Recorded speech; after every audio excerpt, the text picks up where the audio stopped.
নমস্কার। আজকের বিষয় হচ্ছে মহাদেবকে জলদান করার জন্য কেন মহাদেবকে জলদান এবং দুধ অর্পণ করলে আমাদের মানসিক শক্তি বাড়ে। এর সাথে আমাদের মানসিক শক্তির কি যোগসূত্র আছে? মহাদেবকে জলদান করার জন্য শুধুমাত্র কি শ্রাবণ মাস? না, কখনোই না। আপনি যে কোনো মাসেই মহাদেবকে জল অর্পণ করতে পারেন, যে কোনো দিন, যে কোনো মুহূর্ত আমরা করতে পারি। তাহলে কেন শ্রাবণ মাস?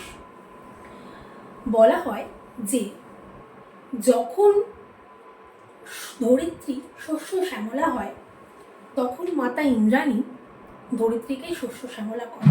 এটি যেমন কথিত আছে শাস্ত্রে, তেমনি শাস্ত্রে এটাও বলা আছে যে এই সময় মহাদেব যখন সমুদ্র মন্থন থেকে হলাহল তার কণ্ঠে ধারণ করেছিলেন, তার শরীরের কোনো ক্ষতি তো সেই সময়ে কিছু হয়নি, কিন্তু তার শরীরের তাপমাত্রা এত তীব্র হয়ে গেছিল, সেই সময় সব দেবতারা মা গঙ্গাকে আহ্বান করে এবং মা গঙ্গা সেই সময় গঙ্গার জল এবং সাথে দুধ মহাদেবকে অর্পণ করার পরে মহাদেবের শরীর ঠান্ডা হয়।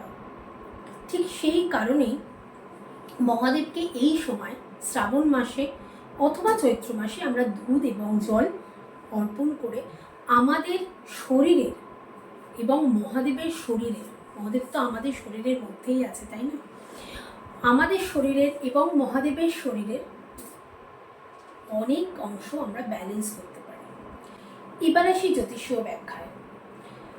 মহাদেবের মাথাতে থাকে চন্দ্র এবং এই চন্দ্রের যে তত্ত্ব তা হচ্ছে জল, এবং খাদ্যদ্রব্যের মধ্যে খাদ্যদ্রব্যের মধ্যে যেটা পড়ে সেটা হচ্ছে দুধ।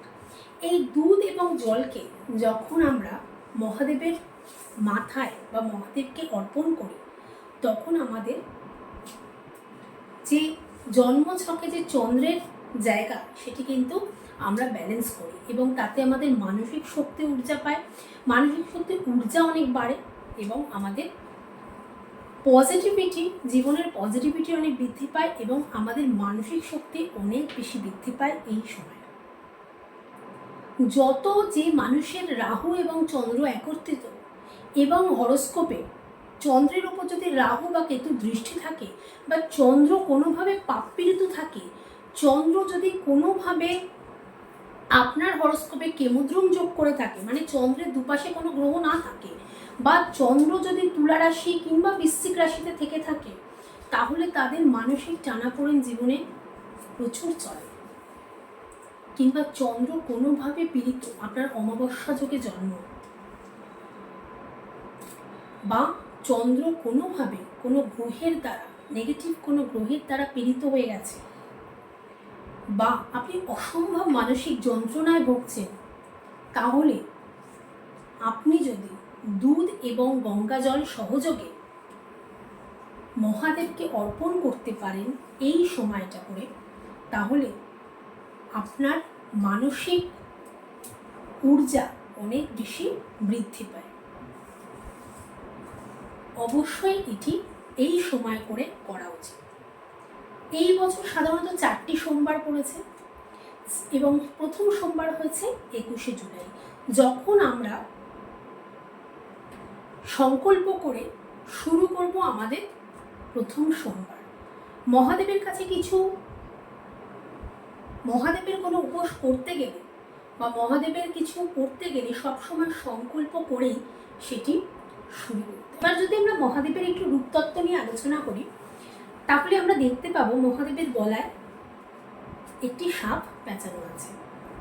এখানে বোঝানো হচ্ছে যে মহাদেবের যে গলায় সাপ আছে, সেই সাপকে তিনি তার শরীরে যে রাহুর যে নেগেটিভ এনার্জি, রাহু মানে সাপকে বোঝায়, সেটিকে তিনি অবশ্যই করে তার শরীরের মধ্যে প্রবেশ করতে দেননি, সেটিকে তিনি তার বশে রেখেছেন।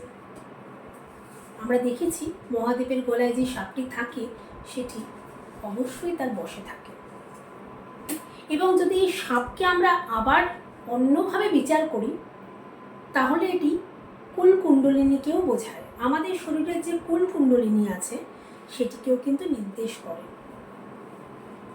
আপনি যদি সাধনার মধ্যে থাকেন, আপনি যদি পুরোপুরি সাত্ত্বিকতার মধ্যে থাকেন, তাহলে অবশ্যই আপনি আপনার কুলকুণ্ডলিনীকে ব্যালেন্স করতে সক্ষম হবেন। আবার আমরা দেখতে পাই তার মাথায় চন্দ্র, অর্থাৎ সে তার মনকেও কিন্তু শক্তিশালী করে রেখেছে।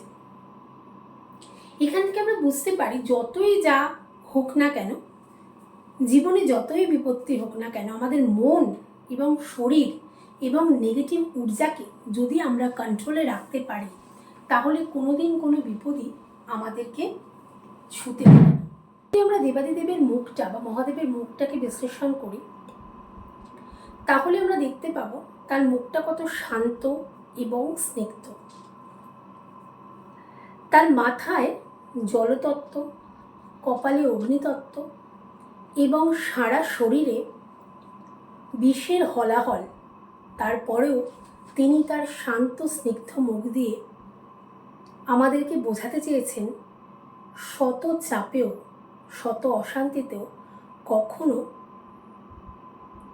নিজেকে, নিজের হাসি মুখটাকে কখনো বিলীন হতে যাতে আমরা না দিই।